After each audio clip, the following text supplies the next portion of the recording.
Assalamualaikum warahmatullahi wabarakatuh. Kali ini saya akan menyampaikan learning journal tentang etika publik. Nama saya Ibrahim Adham dari kelompok 2 NDH 13. Menurut K. Bertens, etika merupakan nilai-nilai dan norma-norma moral yang menjadi pegangan bagi seseorang atau suatu kelompok dalam mengatur perilaku. Etika publik, menurut Den Haag, menggarisbawahi etika pelayanan publik sebagai filsafat dan profesional standar, sekaligus right rules of conduct, aturan moral atau perilaku yang benar yang harus dipatuhi. Menurut Rohman dan kawan-kawan, mendefinisikan etika pelayanan publik sebagai suatu cara dalam melayani masyarakat dengan kebiasaan yang mengandung nilai-nilai hidup dan hukum yang mengatur tingkah laku manusia.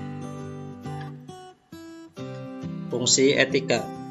Yang pertama, ukuran baik buruk, wajar dan tidak wajar. Yang kedua, landasan bertindak dalam sebuah kehidupan kolektif yang profesional. Yang ketiga, untuk menjalankan visi misi lembaga atau institusi. Yang keempat, untuk menjaga citra lembaga atau institusi. Kode etik dan perilaku ASN sesuai Undang-Undang Nomor 5 Tahun 2014 Pasal 5. Yang pertama, menggunakan kekayaan dan barang milik negara secara bertanggung jawab, efektif dan efisien. Yang kedua, melaksanakan tugasnya dengan cermat dan disiplin. Melayani dengan sikap hormat, sopan, dan tanpa tekanan.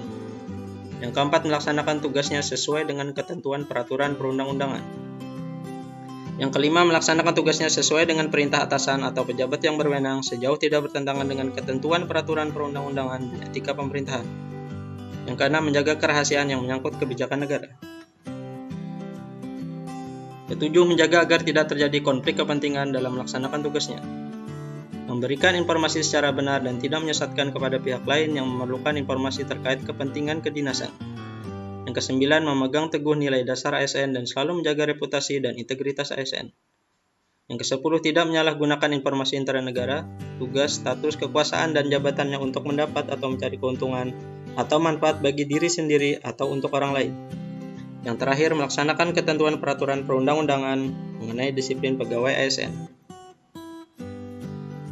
Dimensi etika publik. Dimensi modalitas, yaitu akuntabilitas, transparansi, dan netralitas. Dimensi tindakan integritas. Integritas publik juga dimaksudkan dari pejabat publik yang sesuai nilai norma, standar, aturan nilai yang diterima masyarakat. Yang terakhir, dimensi kualitas pelayanan publik. Kualitas layanan publik yang menjadi tuntutan setiap warga masyarakat demi pelayanan yang maksimal.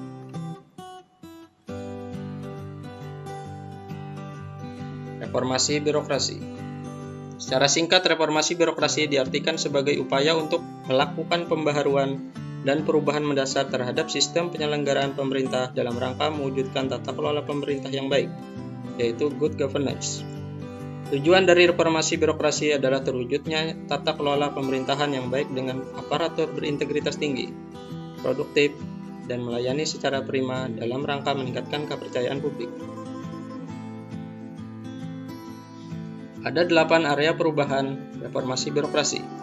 Yang pertama, manajemen perubahan, penataan peraturan perundang-undangan, penguatan kelembagaan, penguatan tata laksana, penguatan sistem manajemen SDM, penguatan sistem pengawasan, penguatan akuntabilitas kinerja, dan peningkatan kualitas pelayanan publik. Konflik kepentingan. Yang pertama, aji mumpung. Yang kedua, menerima dan memberi suap. Yang ketiga, menyalahgunakan pengaruh pribadi.